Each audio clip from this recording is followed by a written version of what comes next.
7 jours, 7 romans graphiques, 7 univers différents. Cette semaine, j'ai décidé de transformer ma routine littéraire en aventure illustrée. Chaque jour, une nouvelle BD, une nouvelle histoire et un nouveau monde à découvrir. Salut, moi c'est Manon et bienvenue sur ma chaîne, La Reine des Dragons.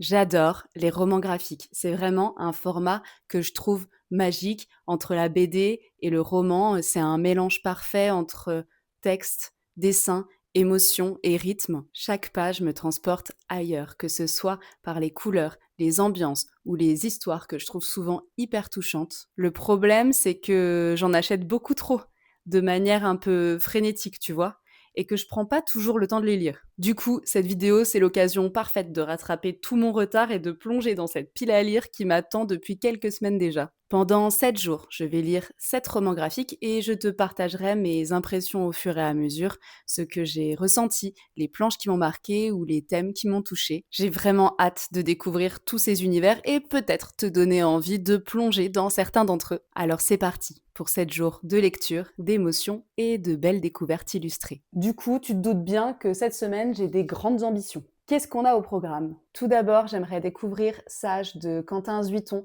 un roman graphique qui aborde l'anxiété. Sa Majesté des mouches de Aimé de Jonghe, d'après le roman de William Golding, je l'avais mis dans ma pile à lire du Villain Books Challenge, il est temps que je m'y mette. Puis mon dernier achat en date, Les yeux d'Alex de Claire Fauvet. Sortez les mouchoirs dès maintenant parce que j'ai envie de lire Ne m'oublie pas de Alix Garin, un roman graphique qui traite de la maladie d'Alzheimer. J'aimerais ensuite découvrir la nouvelle sortie de L'homme étoilé, tu ne marcheras jamais seul, un roman graphique qui me donne tellement envie, c'est L'amourante de Pierre Alexandrine. Et enfin, j'aimerais lire Sibylline de Sixtine Dano, chronique d'une escort girl.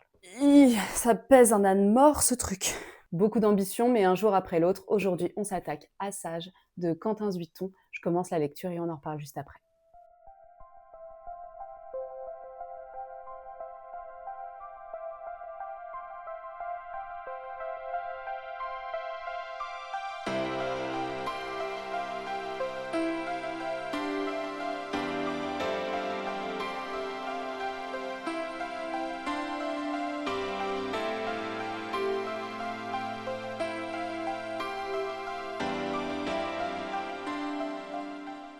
Je profite du tournage du bilan lecture du mois d'octobre pour vous parler de Sage de Quentin Zuiton que je viens de lire. C'est une bande dessinée très intime qui parle de santé mentale, de traumas familiaux, d'anxiété, d'homophobie, des sujets très lourds, oui, mais racontés avec énormément de transparence et de sincérité. Et très franchement, c'est le genre de lecture qui te reste un peu dans le ventre après l'avoir terminé. J'ai beaucoup aimé Sage parce que finalement, c'est pas une histoire classique avec un début, un milieu et une fin. C'est plus une traversée où on s'immisce dans la vie de l'auteur à un moment donné, un moment où il est en proie à de nombreuses crises d'angoisse qui lui gâchent la vie et qui l'empêchent même de sortir de son appartement.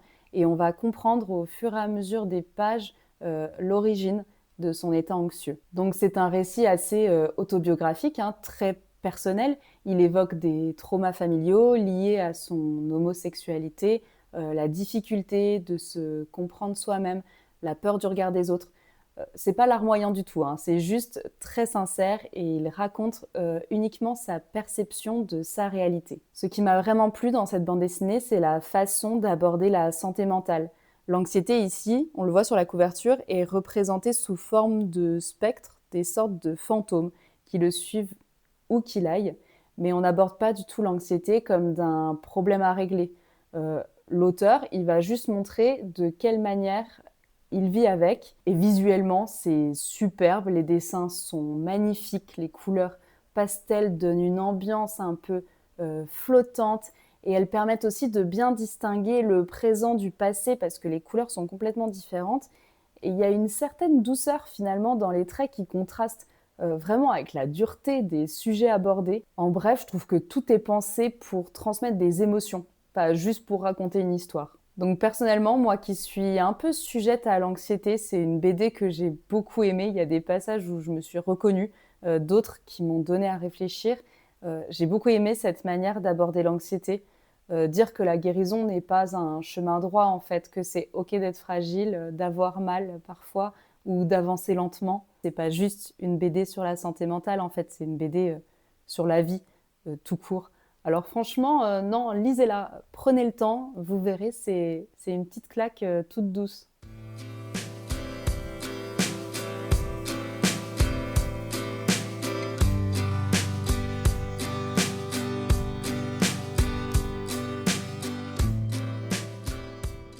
Salut, salut! On se retrouve aujourd'hui pour le jour 2, puisque j'ai lu Sa Majesté des Mouches de Aimé de Jonghe d'après le roman de William Golding. C'est une adaptation en bande dessinée du roman de William Golding qui a été publié dans les années 50 et qui raconte comment un groupe d'enfants se retrouve livrés à eux-mêmes sur une île déserte après un crash d'avion. Je ne connais pas du tout l'œuvre originale, donc j'ai vraiment découvert cette histoire à travers cette BD. Alors, pour vous résumer un peu cette histoire, on suit un groupe de garçons qui ont survécu à un crash d'avion et qui finissent tous ensemble sur une île déserte. Du coup, ils vont tenter d'organiser leur vie sur cette île sans adultes. Et au départ, tout semble presque amusant. Ils profitent de la liberté, ils s'amusent, ils vont quand même élire un chef pour essayer de maintenir un peu d'ordre, mais très rapidement, la tension monte. Certains veulent chasser, d'autres veulent entretenir un feu dans l'espoir d'être secourus, et la peur s'installe puisqu'il y a la rumeur d'un monstre présent sur l'île, et c'est à ce moment-là que les choses vont commencer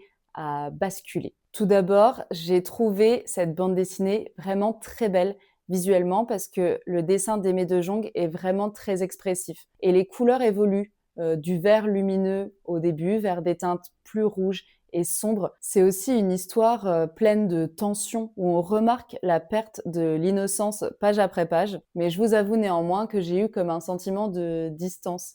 Et je pense que comme je n'ai pas lu le roman original, j'ai parfois eu l'impression de survoler un peu l'histoire ou de pas tout comprendre. Parce qu'en fait, ça va vite, les personnages évoluent vite, certains moments paraissent un peu abrupts, et j'ai eu la sensation de passer à côté de plein d'informations que j'aurais aimé creuser davantage. Mais c'est positif, parce que la lecture de cette BD m'a vraiment donné envie de découvrir le roman original de William Golding pour comprendre plus en profondeur ce que cette descente dans la sauvagerie raconte sur la nature humaine. Donc en un sens, cette bande dessinée remplit parfaitement son rôle, elle questionne, elle intrigue, elle donne envie d'aller plus loin, mais je pense que ceux qui connaissent l'œuvre originale l'apprécieront un peu plus que moi. En bref, Sa Majesté des Mouches, c'est une BD absolument magnifique, mais qui reste pour moi peut-être un peu trop condensée pour quelqu'un qui découvre l'histoire. Donc je la recommande si vous aimez les histoires intenses, symboliques et un peu dérangeante parce que même si les protagonistes de cette histoire sont des enfants, c'est pas du tout destiné à un public jeune.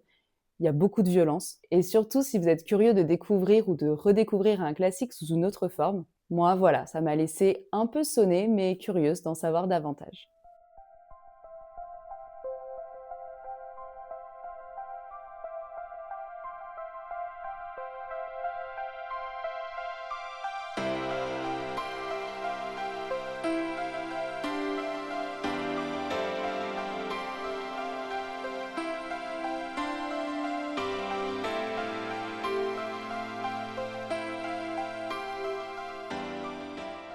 Coucou, on se retrouve pour le jour 3 parce que j'ai terminé Les yeux d'Alex de Claire Fauvel aux éditions Glénat. C'est un roman graphique qui questionne principalement le rôle de la femme, le désir, la façon dont on se voit soi-même. C'était une lecture intéressante, mais je vous avoue quand même que j'en suis pas ressortie entièrement convaincue. Alors dans cette histoire, on suit Alex, une jeune photographe marseillaise et à qui on va proposer d'exposer son travail aux rencontres de la photographie d'Arles. Et donc pour cette expo, elle va décider d'aborder le thème du désir féminin dans le but de renverser un peu les codes. Dans ses photos, elle veut donc montrer des corps masculins mais à travers les yeux d'une femme. Alors sur le papier, c'est un thème super fort, ambitieux et j'ai trouvé la démarche artistique vraiment intéressante. Mais honnêtement, j'ai pas été totalement embarquée par cette histoire. Mon problème dans ce livre, c'est l'héroïne principale, Alex, qui ne m'a pas vraiment plu. En fait, je l'ai trouvée un peu gnangnan par moments, un peu froide, un peu distante et du coup, j'ai eu énormément de mal à m'attacher à elle. Et même si le sujet est super important, j'ai été un peu déçue de constater que j'avais pas appris grand-chose de nouveau. Après voilà, ça reste quand même une très belle réflexion, mais je regrette un peu que ce roman graphique ne m'ait rien apporté. Par contre, il n'y a pas que du négatif, ce que j'ai beaucoup aimé, c'est la façon dont l'autrice aborde l'eczéma d'Alex. Parce qu'on sent vraiment à quel point cette maladie va affecter son rapport à son corps, à sa féminité, à sa confiance en elle. Pour le coup, c'est vraiment touchant et ça apporte une vraie dimension de vulnérabilité au personnage. Et visuellement, rien à dire, c'est très beau. On retrouve la lumière du sud, les couleurs chaudes de Marseille, une ambiance très solaire. Mais voilà, j'en ressors quand même un peu mitigée, c'est difficile à expliquer comme ressenti, mais j'ai eu l'impression qu'on abordait beaucoup trop de thèmes en même temps. On avait d'une part le désir, la photographie, la maladie de peau, la place de la femme dans l'art, et j'ai eu l'impression que tout ça se mélangeait un petit peu. Et finalement, je crois que j'aurais aimé que certains sujets soient davantage creusés, quitte à en laisser quelques-uns sur le côté. Donc en bref, j'ai trouvé que Les yeux d'Alex, c'était un roman graphique riche, autant visuellement que thématiquement, très bien dessiné, mais malheureusement qui m'a laissé un peu sur ma faim. Je reconnais l'intention, le livre est magnifique, mais malheureusement, émotionnellement, je n'ai pas été vraiment convaincue.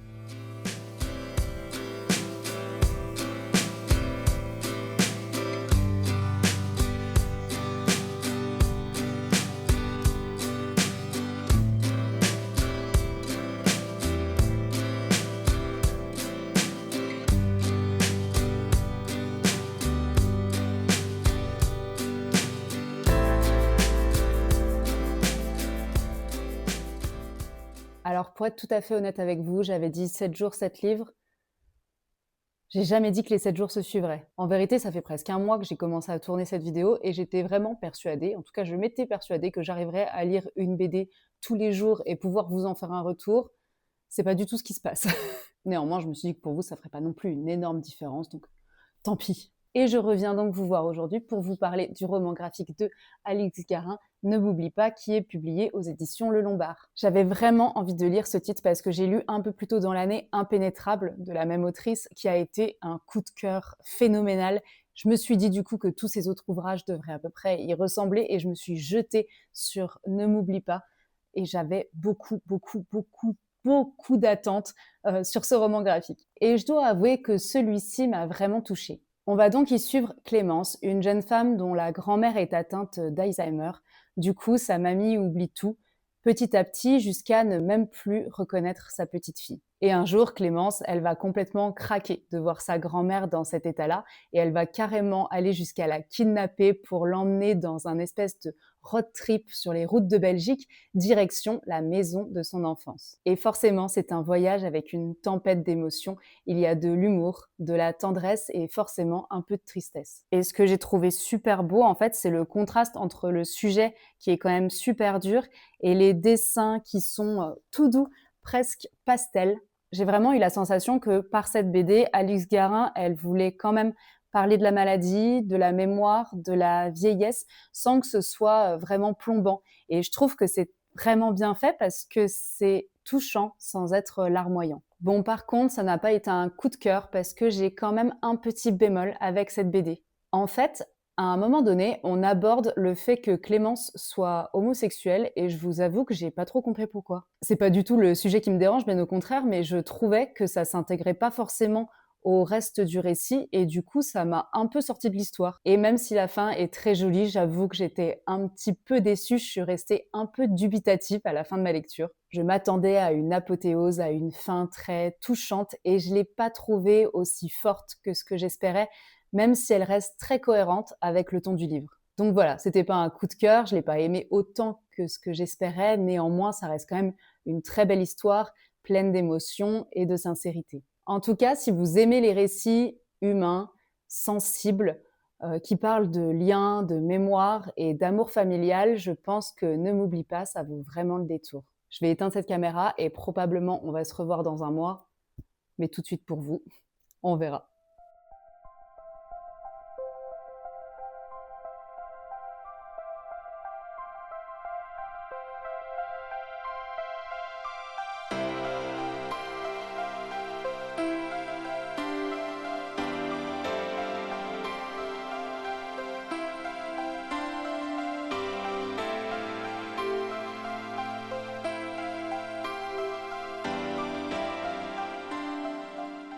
Coucou, aujourd'hui c'est le 5e jour, qui dit 5e jour dit 5e BD. Jour absolument pas consécutif, soyons bien d'accord, mais je tiens un truc, c'est juste que le concept est à retravailler. Le pire, c'est que depuis, j'ai lu plein de romans graphiques, sauf que c'était pas ceux que je vous avais présentés au début du challenge, donc ça n'avait plus aucun sens. Mais bref, je reviens aujourd'hui parce que j'ai lu et adoré Tu ne marcheras jamais seul de L'Homme étoilé aux éditions Le Lombard. Un roman graphique bouleversant, sensible et profondément humain. Dans cette BD, on va suivre Clémentine, une jeune femme enceinte de son premier enfant.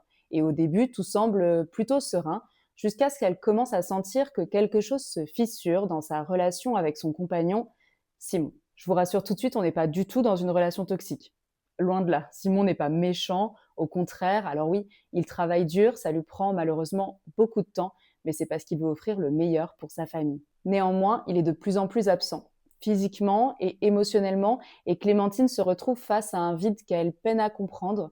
La distance entre eux grandit sans raison apparente. C'est un roman graphique que j'ai vraiment trouvé très puissant, parce que l'auteur explore la solitude intérieure, l'attente, et cette sensation d'amour inachevé avec beaucoup de délicatesse. En fait, c'est un portrait intime et nuancé de ce que ça fait d'attendre quelqu'un ou quelque chose qui n'est plus vraiment là. Donc voilà, j'ai beaucoup aimé parce que c'est pas juste une histoire d'amour ou de séparation. Ça parle surtout de cette sensation de solitude sourde quand le monde intérieur de quelqu'un que l'on aime n'est plus accessible. C'est subtil, délicat et terriblement vrai. Et j'ai failli oublier, il faut quand même que je vous parle de la construction du récit parce que waouh, il y a un twist génial. Je ne dirai évidemment rien pour ne pas vous spoiler, mais il faut quand même que vous sachiez une chose, c'est le genre de retournement qui te modifie complètement ton regard sur l'histoire. Quand tu arrives à la fin, tu refermes le livre et tu te dis « Attends, mais du coup, quoi ?» Je ne l'ai pas vu venir et très honnêtement, j'avais qu'une envie, revenir du début et le relire une deuxième fois. Parce que du coup, certains détails, certaines phrases, certains silences prennent un tout autre sens et en fait, tu réalises que tout était là, sous tes yeux, depuis le départ. Bref, c'est un coup de cœur absolu. Et si, comme moi, vous aimez le travail de L'Homme étoilé, vous allez adorer cette BD parce qu'en plus, il y a des références de ses précédents ouvrages glissés un peu partout dans le récit. C'est génial. C'est une BD qui se lit une fois avec le cœur et une deuxième fois avec un regard complètement différent et franchement, j'ai adoré ça.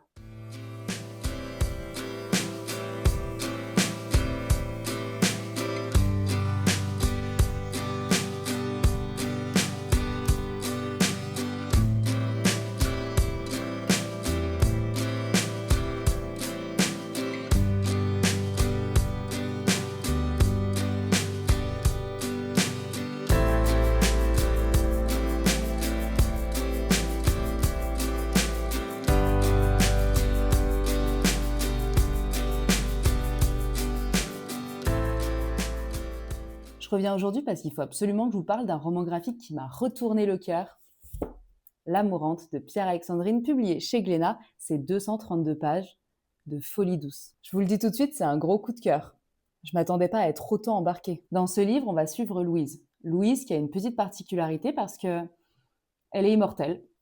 Voilà. Rien que ça. Mais cette éternité, elle a quand même un prix. Parce que oui, elle a le don de rester jeune, mais à condition que quelqu'un l'aime. Donc en gros, sa survie dépend du regard des autres.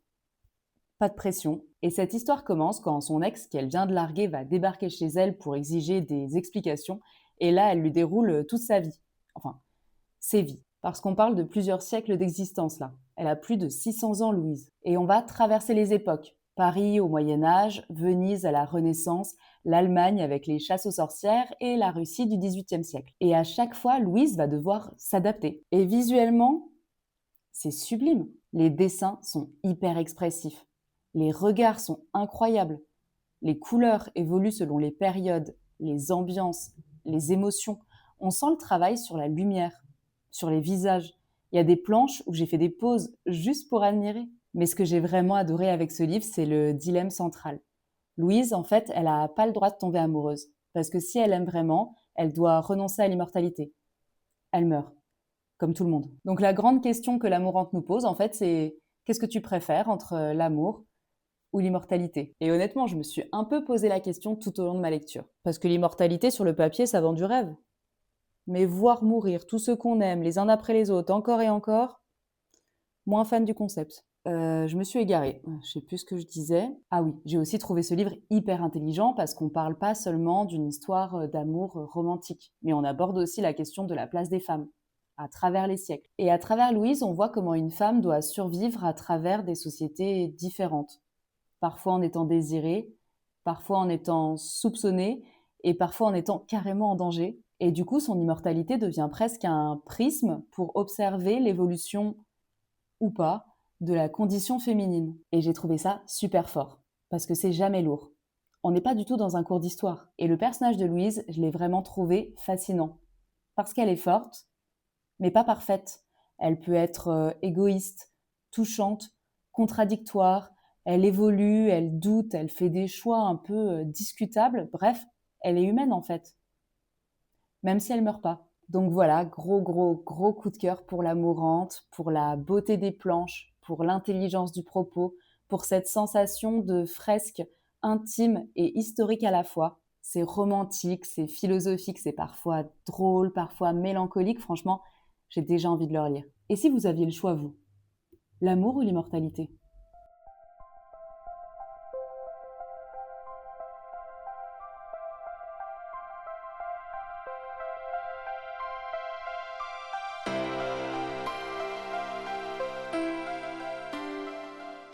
Voilà Moussaillon, le dernier jour de ce challenge qui aura duré quelques mois finalement. Et aujourd'hui, on va parler d'un roman graphique qui m'a bousculée et pas mal fait réfléchir. Sibylline, chronique d'une escort girl de Sixtine Dano, publié chez Glénat. Sibylline, c'est l'histoire de Raphaël. 19 ans, fraîchement débarquée sur Paris pour étudier l'architecture. Elle bosse très dur, enchaîne des nuits blanches, elle sert des bières dans des bars. En fait, elle essaie juste de tenir financièrement. Mais le prix du loyer à Paris, c'est une blague. Et les jobs étudiants, c'est pas facile tous les jours. Jusqu'au moment où, via une application, un rendez-vous rémunéré lui est proposé. Et c'est à ce moment-là qu'elle va rentrer progressivement dans l'univers des escort girls. Et on n'est pas du tout dans la caricature. C'est pas une héroïne cliché. C'est juste une jeune femme qui navigue dans les zones grises de la vie d'adulte. Et tout d'abord, j'ai été subjuguée par le style graphique. C'est des dessins en noir et blanc, assez minimalistes, mais ça m'a scotché. Sérieux, même sans couleur, ça claque, c'est beau, ça respire. Et ce que j'ai adoré, c'est cette façon d'aborder un sujet hyper dur,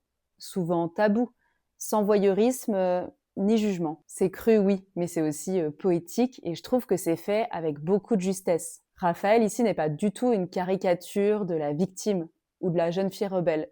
Elle est juste humaine, en fait, dans ses doutes et dans ses contradictions. Par contre, je vous avoue que la fin m'a un peu déroutée.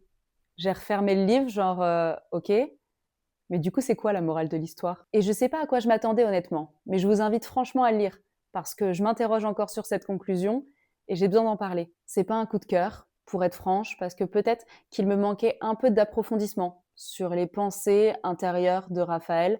J'aurais aimé en savoir davantage sur ce qui se passait vraiment dans sa tête. Mais en bref, Sibylline, c'est quand même une très belle découverte, parce qu'on traite d'un sujet nécessaire, avec respect et beaucoup de bienveillance. Je peux pas le nier, c'est une lecture qui te secoue et qui te laisse en pleine introspection. Voilà, ce challenge est maintenant terminé. J'ai enfin réussi à lire les 7 romans graphiques que je m'étais fixés au départ. Niveau timing, on n'y était pas, mais écoutez, je ferai mieux la prochaine fois. Et pour terminer comme il se doit, j'aimerais quand même établir le top 3 des meilleures lectures graphiques qui m'ont accompagnée ces derniers jours. En troisième position, je mettrai Sage de Quentin Zuiton parce que c'était une lecture ultra intime, vulnérable, qui met vraiment les émotions au premier plan. Et voilà, ça m'a touchée en plein cœur, ça m'a remué, j'y pense encore beaucoup.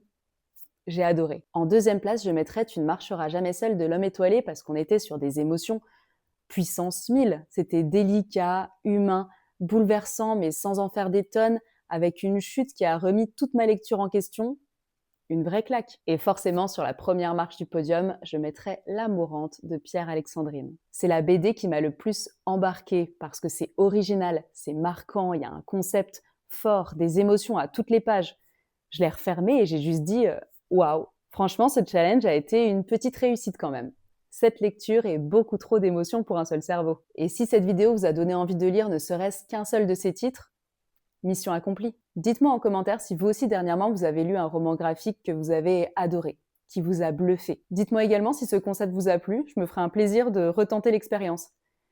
Mais avec un peu plus de rigueur la prochaine fois. En tout cas, je vous remercie vraiment d'avoir regardé cette vidéo jusqu'au bout. Si elle vous a plu, n'hésitez pas à liker ou à vous abonner, ça me fait très plaisir. Et nous, on se retrouve très vite pour de nouvelles vidéos. En attendant, prenez soin de vous, faites de belles lectures, on se revoit entre 2 chapitres. Salut!